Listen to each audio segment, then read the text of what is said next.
রমজান মাসে কি জাহান্নামের শাস্তি বন্ধ থাকে? রমজান মাসে জাহান্নামের শাস্তি বন্ধ থাকে না। রমজান মাসে জাহান্নামের শাস্তি বন্ধ থাকে না।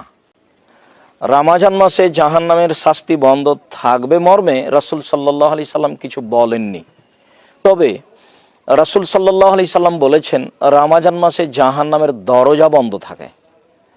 আবু হুরায়রা রাদিয়াল্লাহু তাআলা আনহু বলেন, রাসূল সাল্লাল্লাহু আলাইহি সাল্লাম বলেছেন, গুল্লেকাত আবওয়াবু জাহান্নাম, রমজান মাসে জাহান্নামের দরজা বন্ধ করা হয়। ও ফতেহাত আবওয়াবুর রাহমা, রহমতের দরজা খুলে দেওয়া হয়।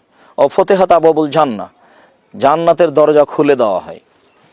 এইসব হাদিসগুলিকে আমরা এইভাবে নিতে পারি যে রমজান মাসে আল্লাহ তাআলার এক বিশেষ দয়া আছে। এই দয়াগুলি প্রকাশ করার জন্য রাসূল সাল্লাল্লাহু আলাইহি সাল্লাম এভাবে বলেছেন। আরও আমরা বলতে পারি যে জাহান্নামের শাস্তি তো আসলে জাহান্নামে এখনো চালু হয়নি। জাহান্নামের শাস্তি তো মানুষ যখন জাহান্নামে যাবে তখন চালু হবে। তবে আমরা এ মর্মে বলতে পারি যে মানুষ মারা গেলে জাহান্নাম এবং জান্নাত তার সামনে পেশ করা হয়, তখন কবর থেকেই সেই জাহান্নামের শাস্তি অনুভব করে থাকে। কেননা জাহান্নামের দরজা তার সামনে খুলে দেওয়া হয়, সে জাহান্নামের শাস্তিও অনুভব করে, জাহান্নাম দেখতেও পায়। তাহলে কেউ যদি বুঝে নেয় যে রমজান মাসে জাহান্নামের দরজা বন্ধ থাকে, মানে যাদের কবরে শাস্তি হচ্ছে তাদের শাস্তি হবে না, অর্থাৎ তারা জাহান্নামের শাস্তি দেখতে পাবে না। কথা এরকম নয়। রাসূল সাল্লাল্লাহু আলাইহি সাল্লাম এ ব্যাপারে কিছু বলেননি।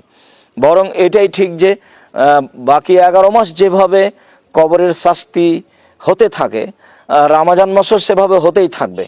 কেননা কবরের শাস্তির ব্যাপারে রাসূল সাল্লাল্লাহু আলাইহি সাল্লাম কিছু বলেননি, ঠিক জাহান্নামের শাস্তির ব্যাপারেও কিছু বলেননি। শুধু বলেছেন রমজান মাসে জাহান্নামের দরজা বন্ধ থাকে। অতএব রমজান মাসে জাহান্নামের শাস্তি বন্ধ থাকে কথাটি ঠিক নয়।